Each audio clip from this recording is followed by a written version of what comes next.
Assalamualaikum warahmatullahi wabarakatuh. Nama saya Muhammad Aska Zikri, NIM 2011-33112, kelas Hukum Ekonomi Syariah AD semester 3. Di sini saya akan menjawab soal dari mata kuliah Hukum Pidana. Yang pertama, sebutkan dan jelaskan macam-macam hukum pidana material, hukum pidana formil, hukum pidana umum, dan hukum pidana khusus. Di dalam tujuan hukum pidana terdapat teori mutlak, teori relatif, dan teori gabungan. Pertanyaannya, tolong jelaskan tujuan hukum pidana berdasarkan 3 teori tersebut. Hukum pidana material adalah aturan hukum yang memuat tindakan pidana, di mana di sini termuat rumusan perbuatan pidana dan memuat syarat dan aturan untuk melakukan pelaku pidana. Sumber hukum material inilah yang menentukan isi peraturan hukum yang sifatnya mengikat orang. Kaidah hukum formil adalah kaidah hukum yang mengatur tata cara yang harus ditempuh dalam mempertahankan atau menegakkan kaidah hukum material, khususnya upaya penyelesaian perselisihan melalui pengadilan. Hukum formil disebut juga sebagai hukum prosedural atau hukum acara. Tindak pidana khusus atau disingkat TPIDUS memiliki ruang lingkup yang bersifat tetap, akan tetapi dapat berubah tergantung dengan adanya penyimpangan atau tidak, serta dengan cara menempatkan sendiri ketentuan khusus dari undang-undang pidana yang mengatur substansi tertentu. Sebagaimana contoh di bawah ini, Undang-Undang Republik Indonesia Nomor 9 Tahun 1976 tentang tindak pidana narkotika merupakan tindak pidana khusus setelah Undang-Undang Republik Indonesia Nomor 9 Tahun 1976 dicabut dengan Undang-Undang Republik Indonesia Nomor 22 Tahun 1997. Tidak terdapat penyimpangan, maka tidak lagi menjadi bagian tindak pidana khusus. Demikian juga Undang-Undang Republik Indonesia Nomor 32 Tahun 1964 tentang lalu lintas devisa dan sistem nilai tukar uang, sehingga undang-undang yang mengatur tentang lalu lintas devisa ini tidak lagi merupakan tindak pidana khusus. Hukum pidana umum adalah hukum pidana yang sengaja telah dibentuk untuk diberlakukan bagi setiap orang umum. Teori mutlak, teori absolut, teori pembalasan. Menurut teori ini, pidana jatuhkan semata-mata karena orang telah melakukan kejahatan atau tindak pidana. Kejahatan itu sendiri yang mengandung unsur-unsur untuk dijatuhkannya pidana secara mutlak ada karena dilakukan suatu kejahatan. Yang kedua, teori relatif. Teori ini memandang pemidanaan bukan sebagai pembalasan atau kesalahan si pelaku, tetapi sebagai sarana mencapai tujuan bermanfaat, salah satunya untuk melindungi masyarakat menuju kesejahteraan. Dan teori ini muncul tujuan pemidanaan sebagai sarana pencegahan, yaitu pencegahan umum yang ditunjuk untuk melaksanakan maksud dan tujuan hukuman itu. Teori gabungan yang mengutamakan pembalasan sebagai pembalasan itu tidak boleh melampaui batas dari apa yang perlu dan cukup untuk dapatnya. Teori gabungan yang mengutamakan perlindungan tertib, tetapi penderitaan dijatuhinya pidana tidak boleh lebih berat daripada perbuatan yang dilakukan terpidana. Teori treatment mengemukakan bahwa pemidanaan sangat pantas diarahkan kepada pelaku kejahatan dan bukan kepada perbuatannya. Teori ini memiliki keistimewaan dari segi resosialisasi pelaku, sehingga diharapkan memulihkan kualitas sosial dan moral masyarakat agar dapat berintegrasi ke dalam masyarakat. Berdasarkan berlakunya hukum pidana menurut yang kedua, berdasarkan berlakunya hukum pidana menurut waktu terdapat asas legalitas Pertanyaannya, kemukakan 3 prinsip dasar yang terkandung dalam asas legalitas. Yang pertama, tidak ada hukuman kalau tak ada ketentuan undang-undang. Yang kedua, tidak ada hukuman kalau tak ada perbuatan pidana. Yang ketiga, tidak ada perbuatan pidana kalau tidak ada hukuman yang berdasarkan undang-undang.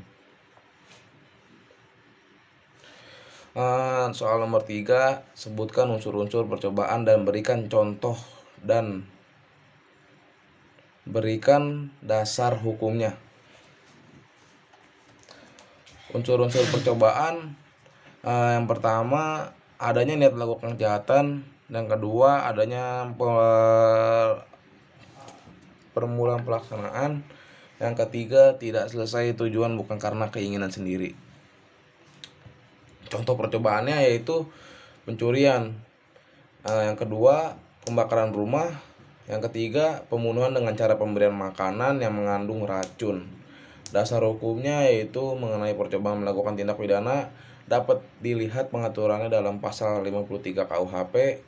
Mencoba melakukan kejahatan pidana jika niat untuk itu telah ternyata dan adanya permulaan pelaksanaan, dan tidak selesainya pelaksanaan itu bukan semata-mata disebabkan karena kehendaknya sendiri. Soal nomor 4 yaitu sebutkan jenis-jenis penyertaan dan berikan contoh masing-masing penyertaan tersebut dan disertai dasar hukumnya. Yang pertama, pelaku yang menyuruh melakukan atau yang sebagai dalangnya, yang turut serta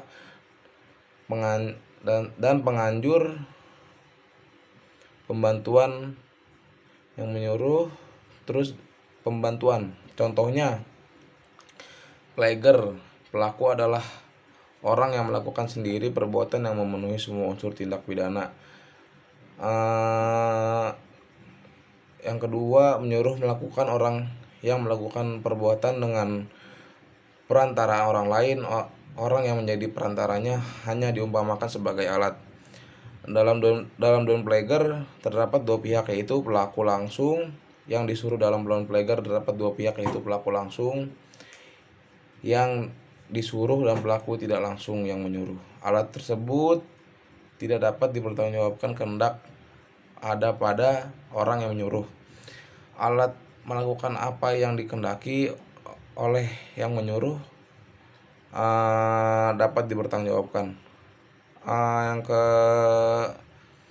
keempat, turut serta, made plager, orang yang dengan sengaja turut berbuat untuk atau turut mengerjakan sesuatu yang dilarang menurut undang-undang, turut melakukan suatu tempat perkara. Mereka memenuhi semua rumusan delik, salah satu memenuhi semua rumusan delik, masing-masing hanya memenuhi sebagian rumusan delik. Yang kelima, pembujuk, orang-orang yang membujuk orang lain melakukan suatu tindak pidana dengan menggunakan sarana-sarana yang ditentukan oleh undang-undang. Yang keenam, pembantuan, made pledge, adanya pembantuan harus ada orang yang dibantu. Pertanggungjawabannya mandiri, yaitu antara pembantu dan pelaku tidak tergantung satu dengan lainnya. Dasar hukumnya, penyertaan diatur dalam pasal 55 dan 56 Peraturan Perundang-undangan Nomor 1 Tahun 1976 tentang Peraturan Hukum Indonesia. Kitab Undang-Undang Hukum Pidana pasal 55 dan 56 mengatur mengenai kategori dan dari perbuatan yang dilakukan, termasuk dalam turut serta atau pembantuan apakah termasuk atau tidak. Contoh dari soal nomor 4, kasus penyertaan itu seperti yang terjadi di sepak bola. Contohnya ada salah satu tim yang berbuat curang di dalam satu pertandingan, itu yang disebut sebagai match fixing, yaitu sebagai penyuruhnya si mafia, dan yang melakukannya adalah pemain dan staf-stafnya. Dan di situ dalam sepak bola itu adalah hukum hukum penyertaan. Yang soal nomor 5, kita lanjut ke soal nomor 5. Di dalam hukum pidana ada namanya alasan penghapus pidana, yaitu alasan pembenar dan pemaaf. Pertanyaannya, sebutkan dan jelaskan perbedaan tersebut dan berikan contoh beserta dasar hukumnya. Alasan pembenar yaitu alasan yang menghapuskan sifat melawan hukumnya perbuatan, sehingga apa yang dilakukan oleh terdakwa lalu menjadi perbuatan yang patut dan benar. 1. Daya paksa, pasal 48 KUHP, absolut, relatif, keadaan darurat. Yang kedua, pembelaan terpaksa, melaksanakan UU 50 KUHP, algojo hukuman mati, melaksanakan perintah jabatan yang sah. B, yaitu alasan pemaaf, yaitu alasan yang menghapuskan kesalahan terdakwa, perbuatan yang dilakukan oleh terdakwa